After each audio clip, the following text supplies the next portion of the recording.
Hello views, welcome to our channel. ప్రస్తుతం మనతో పాటు ఉన్నారు జీనియస్ పబ్లికేషన్ చైర్మన్ రఘుదీపక్ గారు. వారిని అడిగి మరిన్ని విషయాలు తెలుసుకునే ప్రయత్నం చేద్దాం. ప్రస్తుతానికి గ్రూప్ 2, గ్రూప్ 3కి సంబంధించినటువంటి అంశాలు అంటే with in short period of టైంలో అసలు పిల్లలు ఎలా ప్రిపేర్ కావాలి, ముఖ్యంగా తెలంగాణ పరిస్థితి మీకు అందరికీ తెలుసు. సో యాజ్ చైర్మన్గా స్టూడెంట్స్కి కొన్ని ముఖ్యమైన సలహాలు, సూచనలు వారు అందిస్తారు. వారి మాటలో తెలుసుకునే ప్రయత్నం చేద్దాం. హలో సార్, నమస్తే. హలో, నమస్తే అండి. సార్ చెప్పండి, ఇప్పుడున్నటువంటి తెలంగాణ రాష్ట్ర ప్రభుత్వం టీఎస్పీసీకి సంబంధించినటువంటి ముట్టడి కానీ, లేకపోతే వాళ్ళ విద్యార్థులు చాలా కష్టపడి అశోక్ నగర్ కావచ్చు, దిల్సుఖ్నగర్, హైదరాబాద్ ప్రిన్సెస్ చాలామంది చదువుకుంటా ఉన్నారు. వారికి మీరు ఇచ్చే గైడెన్స్ ఏంటి సార్? ఓకే, గత 10 సంవత్సరాలుగా మన జీనియస్ పబ్లికేషన్ ఆదరిస్తున్న అందరికి కూడా నా తరపున, ప్రజాపక్షం తరపున అందరికి కూడా కంగ్రాచులేషన్స్. ఎందుకంటే మనకు ఎగ్జామ్కి వచ్చేసి తక్కువ టైం మాత్రమే ఉంది.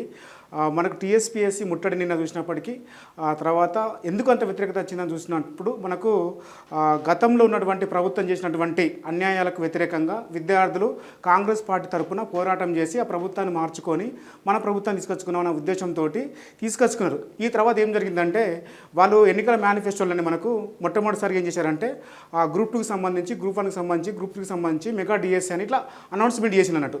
అది కాకుండా వాళ్ళు ఏం చేసిందంటే గతం ఇచ్చినటువంటి ప్రభుత్వం ఇచ్చినటువంటి నోటిఫికేషన్ కంటిన్యూ చేస్తున్నారు అన్నట్టు వీళ్ళు. ఈ టైంలో మన అభ్యర్థుల నుంచి ఏమైందంటే తక్కువ పోస్ట్ ఉండడంతో కాంగ్రెస్ పార్టీ కోసం పోరాడిన వ్యక్తులు కాబట్టి వీళ్ళందరూ కూడా అభ్యర్థులు మా కోసం మరొకసారి కొంచెం ఎక్కువ పోస్టులు పెంచితే, కొంచెం టైం ఇస్తే మేము అంతా ప్రిపేర్ అవుతామన్న ఉద్దేశంతో అందరూ కూడా మరోసారి టీఎస్పీఎస్సీ ముట్టడి చేపట్టడం జరిగింది.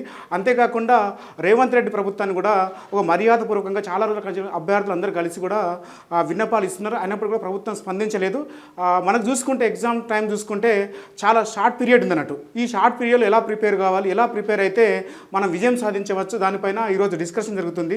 ముఖ్యంగా గ్రూప్ 2 అండ్ గ్రూప్ 3 చూసుకుంటే మనకు తక్కువ టైం, చాలా తక్కువ టైం ఉంది. మరి ఈ టైంలో కూడా మనం ఎక్కువ స్కోర్ చేయవచ్చు అంటే ఎక్కువ స్కోర్ చేయవచ్చు. ఎందుకంటే మనం గతంలో చదివి ఉన్నాం. ఎందుకంటే 2016లో మనకు గ్రూప్ 2 ఎగ్జామ్ అది అయిపోతే ఇప్పుడు దాదాపుగా మనం 2024లో మనం జూలై మంత్లో ఉన్నాం. మనకు ఎగ్జామ్ దాదాపుగా చూసుకుంటే ఒకవేళ ఎగ్జామ్ జరిగితే మాత్రమే 1 మంత్ ఉంది అది గ్రూప్ 2కి సంబంధించి. అదే గ్రూప్ 3 తీసుకుంటే దాదాపుగా 4 మంత్స్ పైన ఎబవ్ ఉంది. కాబట్టి 2 ఎగ్జామ్స్కి మనం కమాండ్ చేస్తూ ఎలా ప్రిపేర్ కావాలనే విషయం చూద్దాం అన్నట్టు. ఫస్ట్ ఆఫ్ ఆల్ చూసుకుంటే గ్రూప్ 2కి సంబంధించి చూద్దాం. ఈ గ్రూప్ 2లో మనకు 4 పేపర్లు ఉంటాయి. ఈ 4 పేపర్లు కూడా అత్యంత ప్రాధాన్యత వహించే పేపర్లలో అంటే మనకు పేపర్ 4 తెలంగాణ ఉద్యమ చరిత్ర, రాష్ట్ర ఆవిర్భావ పేపర్ ఉంటుంది.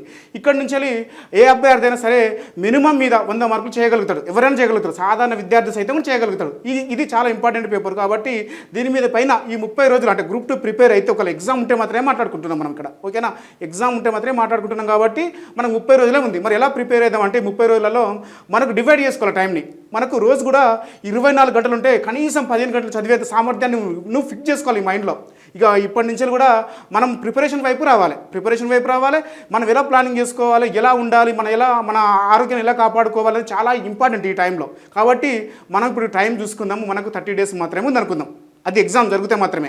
ఈ 30 డేస్ని ఉపయోగించుకొని ఒకవేళ రాకపోయినా సరే మన గ్రూప్ 3 ఉంది కదా, దాదాపుగా 1300 పోస్టులు ఉన్నాయి. అక్కడ కూడా మనం ఇక్కడ రాకపోతే అక్కడ సాధించవచ్చు 100% ఈ ప్లాన్తో ఇంటే మాత్రం. కాబట్టి మనం ఏందనేది ఒకసారి చూద్దాం. ఫస్ట్ మనకు 4 పేపర్లు ఉన్నాయి కాబట్టి ఫస్ట్ తెలంగాణ ఉద్యమ చరిత్ర చూద్దాం. తర్వాత పేపర్ 3 కింద డెవలప్మెంటల్ ఎకానమీ ఇచ్చాడు. అలాగే పేపర్ 2 కింద వచ్చేసి మనకు చరిత్ర అండ్ సొసైటీ అండ్ పాలిటీ ఇచ్చాడు. ఫస్ట్ పేపర్ వచ్చేసి general studies and mental ability ఇచ్చారు, మనకు అందరికీ తెలిసిన విషయమే. కాబట్టి ఈ యొక్క సబ్జెక్టులను మనం ఎలా డివైడ్ చేసుకోవాలంటే చేసుకున్న దాని గురించి వివరంగా చూద్దాం. ఫస్ట్ పేపర్ 1 చూసుకుందాం. పేపర్ 1 ఆల్రెడీ మనము గ్రూప్ 1 కోసం చదివినాం, ప్రిలిమ్స్ కోసం చదివి ఉంటారు మీరు అందరూ కూడా. గ్రూప్ 1 ప్రిలిమ్స్ కోసం చదివారు కాబట్టి దాదాపుగా ప్రిపరేషన్ అనేది ఒక 80% 60% అయిపోయింది అనుకుందాం. ఓకేనా, అయిపోయింది అనుకున్నాం కాబట్టి దాని గురించి పక్కగా పెడతాం, దాని గురించి మాట్లాడుకుందాం. నెక్స్ట్ పేపర్ 3కి వద్దాం. ఎకానమీ గురించి వద్దాం. ఎకానమీ అనేది ఎవరి సబ్జెక్ట్ కూడా కంప్లీట్ కాలేదు. మనకు 30 డేస్ ఉంది. ఫస్ట్ మార్నింగ్ మనకు రోజు ఒక 15 గంటలు తీసుకుందాం అనుకుందాం.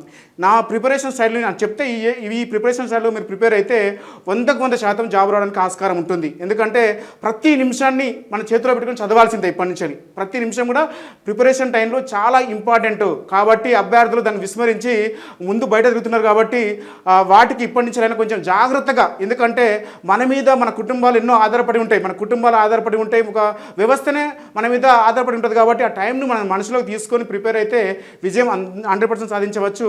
ఇక ఇప్పటి నుంచి టైం టేబుల్ చూద్దాం. సార్ ఇప్పుడు వచ్చేసి మనకు ఎకానమీ తీసుకుంటే ఇండియన్ ఎకానమీ అని ఉంటుంది సార్.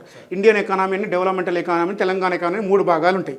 ఈ 3 భాగాలు కూడా ప్రతిరోజు అంటే మనకు 15 సెక్షన్స్ ఉంటాయి సార్. ఈ 15 సెక్షన్స్ని డివైడ్ చేసుకోవాలి రోజుకో యూనిట్ వైజ్. మనం చూసుకుంటే ఇండియన్ ఎకానమీలో 5 సెక్షన్స్ ఉన్నాయి. ఈ 5 సెక్షన్స్ చూసుకుంటే మనకు ఫస్ట్ జనాభివృద్ధి సిద్ధాంతాలు ఇచ్చారు సార్.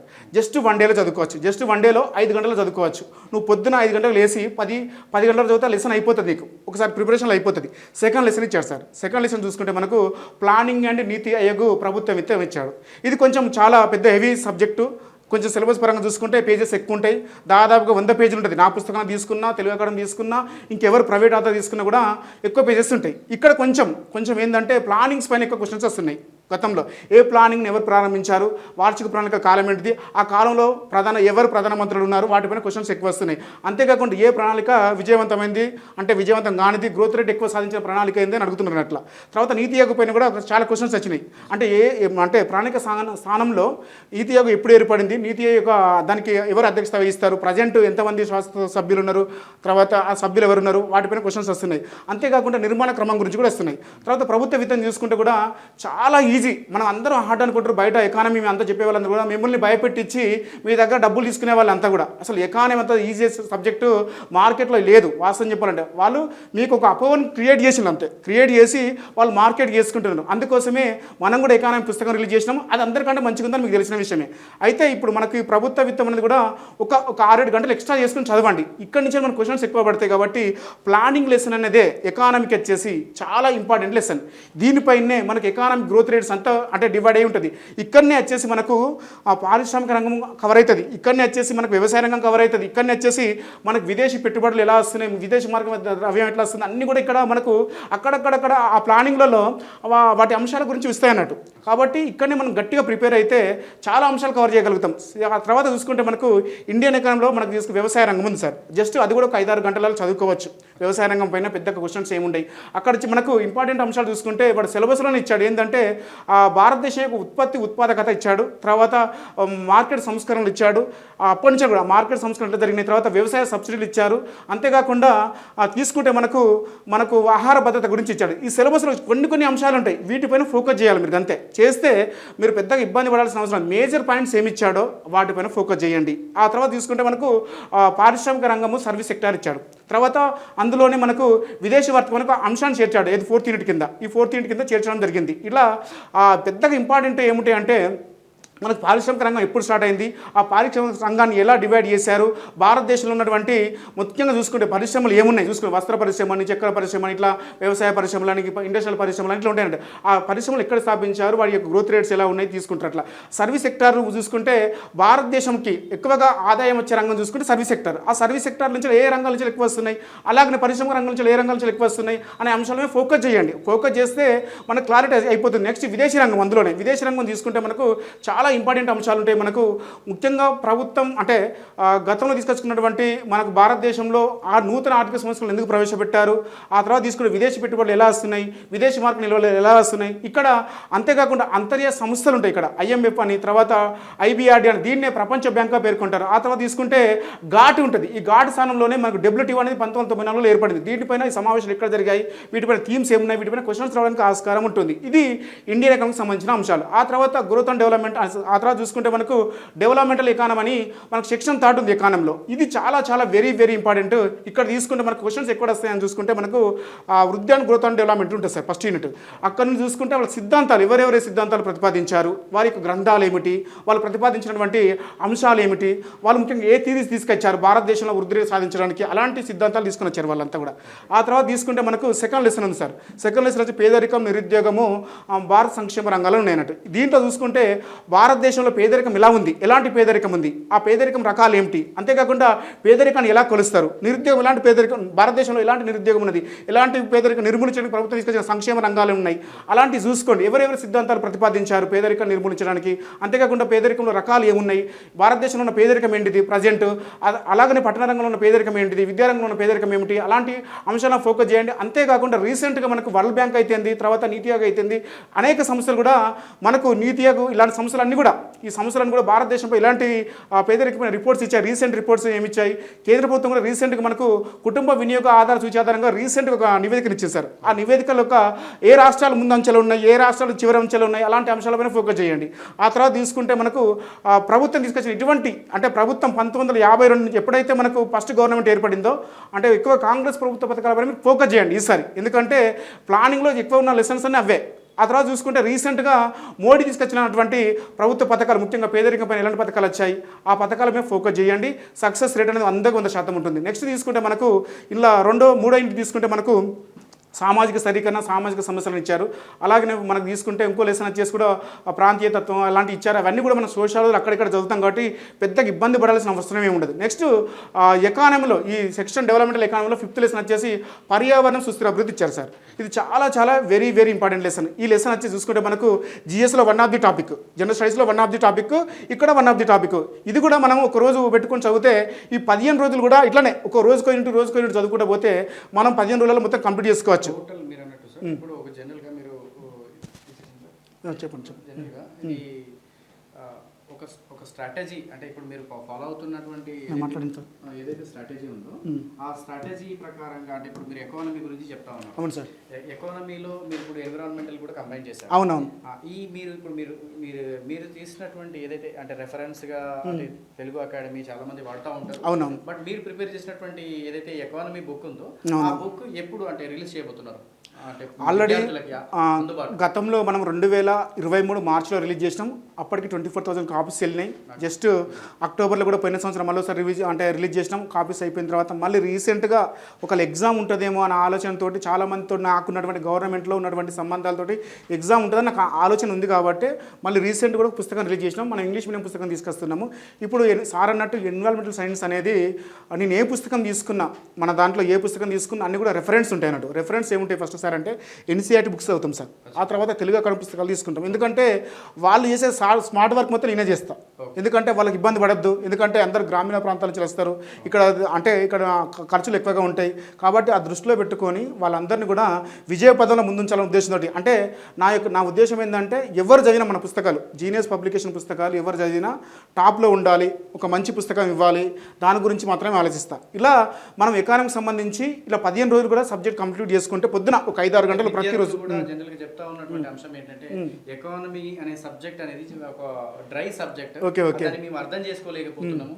సో మాకు స్మార్ట్ గా ఏదన్నా ప్రొవైడ్ చేస్తారా అని చెప్పేసి చాలా మంది అడుగుతా ఉన్నారు. సో మీరు మార్కెట్ లోకి ఎప్పుడు రిలీజ్ చేయబోతున్నారు?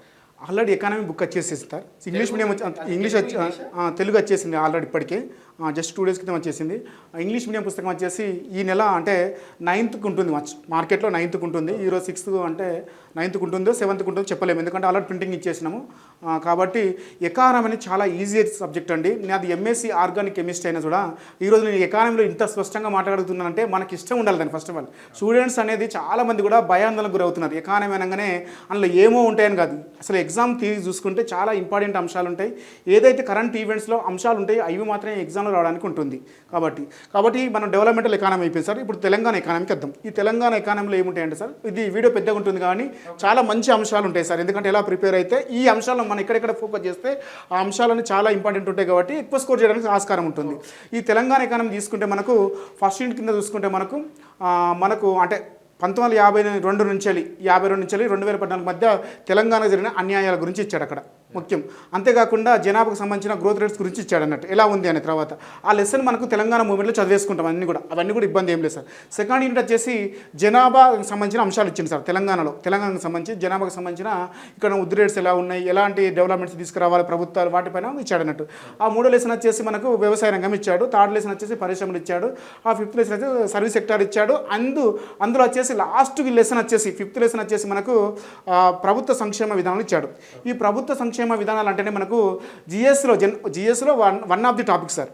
1 ఆఫ్ ది టాపిక్స్ ఏంటంటే ప్రభుత్వం యొక్క బడ్జెట్ అండ్ ప్రభుత్వ విధానాలు ఇచ్చాడు అన్నట్టు. ఇది జిఎస్లో కూడా జనరల్ స్టడీస్లో కూడా ఉంటుందంట. మనం అక్కడ చదువుతాం కాబట్టి ఒక డే కలిసేస్తుంది కాబట్టి ఆ 5th లెసన్ ఇక్కడ కంప్లీట్ చేసుకుంటే జనరల్ స్టడీస్లో ఒక టాపిక్ అయిపోయినట్టే.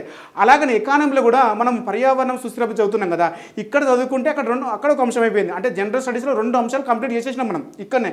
ఎకానమీలో సిలబస్ అనేది చాలా ఈజీ సిలబస్. చాలామంది సిలబస్లో ఉన్న అంశాలు తెలియకపోవడం వల్ల ఏవి సిలబస్ అనుకుని భయపడుతున్నారు.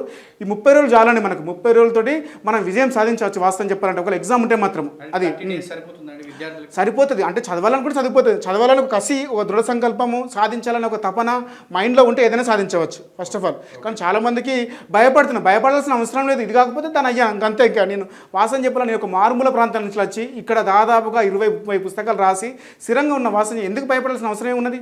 నన్ను ఆదర్శంగా తీసుకొని చదవండి, వర్క్ చేయండి. ఇంకో టైం ఉంది కదా మనకు. వాళ్ళు జాబ్ క్యాలెండర్ ఇస్తున్నారు, అవసరం అయితే దానికోసం ఇంకోసారి టైం పెట్టుకుని చదువుతాం వాస్తవం అయితే. అలా అది ఎకానమీకి సంబంధించి సార్. నెక్స్ట్ తెలంగాణ మూవ్మెంట్ కూడా ఇట్లా రోజు పొద్దున టైంలో ఎకానమీ చదవండి, రోజు 5 hours చదవండి. తెలంగాణ మూవ్మెంట్ ఈవినింగ్ పెట్టుకోండి. ఈవినింగ్ పెట్టుకుంటే ఎందుకంటే మీకు ఎక్కినా ఎక్కకపోయినా అది ఈజీ సబ్జెక్ట్ కాబట్టి జస్ట్ పేజీలతో తిప్పుకుంటూ పోతాం కాబట్టి అది కూడా 15 యూనిట్స్ ఉంటాయి కాబట్టి దానికి రోజుకో యూనిట్ పెట్టుకోండి. ఇది మనకు 3 యూనిట్లు ఉంటాయి కాబట్టి తెలంగాణ భావన దశని, సమీకరణ దశ అని, తర్వాత తెలంగాణ రాష్ట్ర ఏర్పాటు దశ ఉంటుంది కదా. ఒక్కొక్క దశలో మనకు 5 యూనిట్స్ ఉన్నాయి. ఆ 5 యూనిట్స్ని కూడా డివైడ్ చేసుకోండి. రోజు సాయంత్రం 6 గంటల నుంచి 11 వరకు చదవండి, సరిపోతుంది. తర్వాత ఇప్పుడైతే 11 నుంచి మనము ఈ 5 మధ్య ఉన్న చూసినావా, ఈ టైంలో మనము జనరల్ స్టడీస్ ఉన్న కొన్ని అంశాలు, ఆ తర్వాత పేపర్ ఉన్న కొన్ని అంశాలు చదువుకుంటే సిలబస్ అంతా అయిపోతుంది. 2 సార్లు రివిజన్ చేసుకోవచ్చు. అది నీ యొక్క స్టెబిలిటీ పైన, నీ యొక్క సామర్థ్యం పైన ఆధారపడి ఉంటుంది. అది సార్. అది సార్ గ్రూప్ 2 విషయంలో ముఖ్యంగా ఇప్పుడు ఉన్నటువంటి నెక్స్ట్ ఎగ్జామ్ అదే కాబట్టి గ్రూప్ 2లో సెకండ్ పేపర్ అనేది ఉంది ముఖ్యంగా. దాంట్లో హిస్టరీ, కల్చర్ ఇది పెట్టారు. సో దానికి ప్రిపరేషన్ అంటే హిస్టరీ అంటే వ్యాస్ సబ్జెక్ట్, అది కల్చర్ కూడా ఇంటర్లింక్డ్ సబ్జెక్ట్ ఉంటుంది కాబట్టి పాలిటీ అని అంటే అది మీకు తెలుసు. జనరల్ గా ఈ పాలిటీ ప్లస్ గవర్నెన్స్ ఏదైతే ఉందో వీటి గురించి ఏం చెప్తారు సార్? అంటే ఎట్లా ప్రిపేర్ అంటే షార్ట్ పీరియడ్ లో ఈ స్ట్రాటజీ కూడా చెప్పండి సార్. అయితే మనకు పేపర్ 2 తీసుకుంటే మనకు హిస్టరీ అని ఒక సబ్జెక్ట్ ఇచ్చాడు, ఆ తర్వాత సొసైటీ అని ఇచ్చాడు, ఆ తర్వాత తీసుకుంటే మనకు పాలిటీ అని ఇచ్చాడు, కాన్స్టిట్యూషన్, ఇండియన్ కాన్స్టిట్యూషన్ ఇచ్చాడు.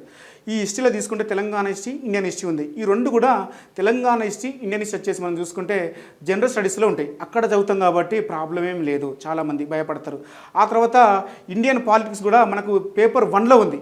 ఇండియన్ పేపర్ 1లో కూడా మనకు ఇండియన్ కాన్స్టిట్యూషన్ ఉంది. అలాగే ఇండియన్ సొసైటీ కూడా మనకు ఫస్ట్ పేపర్లో కూడా ఉంది. ఇవన్నీ కూడా ఫస్ట్ పేపర్లో లింక్ అయి ఉంటాయి సార్. కాబట్టి ఇక్కడ ఈ 4 అంశాలు చదివితే అక్కడ చదివినట్టే, 4 అంశాలు చదివినట్టే. కాబట్టి చాలా ఇబ్బంది పడాల్సిన అవసరం లేదు. మనకు ఇండియన్ హిస్టరీ తీసుకుంటే మనకు ఎక్కువగా జాతీయోద్యమం ఫోకస్ చేయండి, ఓకేనా? జాతీయోద్యమం బాగా ఫోకస్ చేయండి. తెలంగాణ హిస్టరీ తీసుకుంటే మనకు శాతవాహన పైన క్వశ్చన్స్ ఎక్కువ పడుతున్నాయి, ఆ తర్వాత కుతుబ్షాహీల మీద పడుతున్నాయి, ఆ తర్వాత చూసుకుంటే కాకతీయుల పైన క్వశ్చన్స్ ఎక్కువ పడుతున్నాయి సార్. ఆ తర్వాత తీసుకుంటే మనకు తెలంగాణ రైతాంగ సాయుధ పోరాటం పైన క్వశ్చన్స్ ఎక్కువ పడుతున్నాయి. వీటిపైన పడుతున్నప్పుడు వీటిని ఏమంటారంటే 4 సబ్జెక్టులు ఉన్నాయి కదా, తెలంగాణ హిస్టరీ ఒకటి, ఇండియన్ హిస్టరీ ఒకటి, ఇండియన్ సొసైటీ ఒకటి, ఇండియన్ పాలిటీ ఒకటి. ఇవన్నీ కూడా మనకు జిఎస్లో 1 ఆఫ్ ది టాపిక్స్ ఉన్నాయి కాబట్టి రోజుకో 3 hours అంటే రోజుకో 3 hours పెట్టుకొని చదవండి. ఏది పొద్దున ప్లానింగ్లో 5 గంటలు ఎకానమీ అయిపోయిన తర్వాత తిన్న తర్వాత మళ్ళీ ఒక 3 hours పెట్టుకొని చదవండి, మధ్యాహ్నం వరకు చదవండి ఏదో ఒక సబ్జెక్టు. రోజుకి ఇట్లా అంశం చదువుకుంటే ఈ 15 రోజులలో 4 సబ్జెక్టులు చదువుకోవచ్చు సార్, ఇబ్బంది ఏం లేదు. చదువుకోవచ్చు, హ్యాపీగా మంచి మార్కులు తీసుకోవచ్చు. ఎందుకంటే ఇక్కడ 4 అంశాలు అయిపోతున్నాయి. ఎకానమీలో ఒక 1 ఆఫ్ ది టాపిక్ అయిపోయింది, తెలంగాణ ఎకానమీలో 1 ఆఫ్ ది టాపిక్ అయిపోయింది, పెద్ద ఇబ్బంది ఏం లేదు. కాబట్టి ఇక్కడ 6 అంశాలు కూడా జిఎస్లో అయిపోతున్నాయి, ఫస్ట్ పేపర్లో అయిపోతున్నాయి. ఇంకా మిగిలింది ఏంటంటే సైన్స్ అండ్ టెక్నాలజీ మిగులుతుంది సార్. సైన్స్ అండ్ టెక్నాలజీ మిగులుతుంది. ఆ తర్వాత తీసుకుంటే మనకు జాగ్రఫీ, ఇండియన్ జాగ్రఫీ మిగులుతుంది. ఈ 2 మాత్రమే మిగిలిపోతాయి. ఆ తర్వాత ఇంగ్లీష్ ఉంటుంది, జనరల్ ఇంగ్లీష్ ఉంటుంది. మనకు తీసుకుంటే నెక్స్ట్ రీజనింగ్ ఉంటుంది సార్. ఈ 4 అంశాలు మిగిలిపోతున్నాయి. రోజుకో అర్ధగంట కూడా సార్. రీజనింగ్ అంటే ఎన్ని మార్కులు? రీజనింగ్ పోయినసారి తీసుకుంటే ఇప్పుడు నా గ్రూప్ 1 పేపర్ తీసుకుంటే ప్రతి ఎగ్జామ్ తీసుకుంటే 20 పైన ఏవో క్వశ్చన్స్ వస్తున్నాయి సార్ ప్రతిసారి కూడా. ఈసారి కూడా గ్రూప్ 2 వచ్చేసి 20 క్వశ్చన్స్ పైన రావడానికి ఉంటుంది. ఇంగ్లీష్లో కూడా 20 క్వశ్చన్స్ వస్తాయి. కాబట్టి రోజుకో అర్ధగంట ఏదో టైంలో ఒక అర్ధగంట రోజు చూసుకుంటా పోండి. పెద్ద ప్రాక్టీస్ చేయాల్సిన అవసరం లేదు. మీరు ఏ సార్ అయితే చెప్తున్నాడో ఆ సార్ యొక్క నోట్స్ను ఒకసారి కళ్ళతో చూసుకుంటా పోండి. ఇంగ్లీష్ కూడా అట్లా చేసుకుంటే మీకు ఇట్లా రోజుకు అర్ధగంట పెట్టుకోవడం వల్ల ఈ 30 రోజులలో 30 అంశాలు ఉంటాయి సార్, 20 దాకా ఉంటాయి అంతే. ఆ 20 అంశాలు రోజు చూసుకుంటే 2 సార్లు రివిజన్ పడిపోతుంది, పెద్ద అంశం ఏం లేదు. పాటలు చూసినంత మంచిగా విని చూసుకుంటా పండుగ అంతే. ఏదైనా సరే చేసే పనిని ఇష్టపడి చేస్తే ఏదైనా సాధ్యమవుతుందండి. తక్కువ టైం ఉన్నది కాబట్టి ఇష్టంగా చదవండి. ఆ తర్వాత కరెంట్ అఫైర్స్ ఉంది సరిగా, కరెంట్ అఫైర్స్, ఇంటర్నేషనల్ రిలేషన్స్ ఉంది. అది కూడా రీసెంట్గా వీళ్ళందరూ కూడా మన గ్రూప్ 1 ప్రిపేర్ అయిన వాళ్ళందరూ కూడా అక్కడ అందరూ చదివేసిండు ఆల్రెడీ. మన హాస్టల్ వెల్ఫేర్ జరిగింది, అట్లా డిఓ ఎగ్జామ్ జరిగింది. కాబట్టి వీళ్ళందరూ కంటిన్యూషన్ ఉన్నారు. కరెంట్ అఫైర్ గురించి అంటే జనరల్ గా నేషనల్, రీజనల్, ఇంటర్నేషనల్ పరంగా కరెంట్ అఫైర్స్ ఉన్నాయన్నారు కదా. అవును. దానికి మీరు సజెస్ట్ చేస్తే ఏదైనా రెఫరెన్స్, ఏదైనా బుక్స్ సజెస్ట్ చేస్తారా పిల్లలకి? అయితే మార్కెట్లో చాలా పుస్తకాలు ఉన్నాయి, మనం కూడా రిలీజ్ చేసినాము. ఎక్కువ మంది చదివే అంటే మ్యాగజైన్ ఏంటంటే షైన్ డే చదువుతారు తెలుగులో అయితే. తర్వాత ఇక ఇంగ్లీష్ మీడియం చదివే వాళ్ళందరూ కూడా అంటే యోజన లాంటి కురుక్షేత్ర లాంటి తర్వాత వాజీరామ్ అని ఢిల్లీ అట్లాంటివి చదువుతారు అన్నట్టు వాస్తవం ఏకేఎస్ అని ఇట్లా బయట చాలా ఉన్నాయి మీ ఇష్టం ఏది చదివినప్పటికీ కరెంట్ అఫైర్స్ పెద్ద ప్రాబ్లమే ఉండదు సార్. ఎందుకంటే అన్ని కవర్ చేస్తారు, అందరూ కూడా కవర్ చేస్తారు, పెద్ద ఇబ్బంది పడాల్సిన అవసరమే లేదు. దాన్ని మనం డివైడ్ చేసుకొని ఏ అంశాలు గతంలో ఎగ్జామ్లో వచ్చినాయి, ఏ పథకాలు ఇస్తున్నారు, రాష్ట్రాలకు సంబంధించిన ఏ సమాచారం వస్తుంది, ఏది ఐడెంటిఫై చేయగలగాలి student. First of oil prepare అయ్యే అబ్బాయి చేయగలిగితే ఈజీనే. పెద్ద కరెంట్ అఫైర్స్ పైన పెద్ద భయపడాల్సిన అవసరం లేదు. వాళ్ళు ఆల్రెడీ 4 ఎగ్జామ్స్ రాసేసారు చాలామంది. ఎందుకంటే వాళ్ళు 5-6 నెలలుగా ఇది ప్రిపరేషన్లు గట్టిగా ఉన్నారు. ప్రాబ్లం ఏంటంటే అందరూ కూడా పేపర్ 1 మీద ఫోకస్ చేసిండ్రు. పేపర్ 1 ఫోకస్ చేయడం వల్ల ఈరోజు ఎకానమీ చదవలేకపోయిండ్రు, ఎందుకంటే గ్రూప్ 1 ముందు ఫిలిమ్స్ పెట్టడం వల్ల. ఈరోజు ఎకానమీ చదవలేకపోయినారు, మూవ్మెంట్ చదవలేకపోయినారు, పేపర్ 2 చదవలేకపోయినారు అన్నట్టు. అట్లా దానివల్లనే ఈ ప్రాబ్లం అంతా వచ్చింది వాస్తవం చెప్పాలంటే. అంటే సిలబస్లో ఉన్న అంశాలు హెవీ సిలబస్ అన్నట్టు. ఈ తక్కువ టైంలో ప్రిపేర్ కావాలనుకుంటే ఎవరు కూడా టైం సరిపోదు. దాన్ని మనం ఏం చేసుకోవాలి, మనం చేతిలో తీసుకొచ్చుకోవాలి టైంని.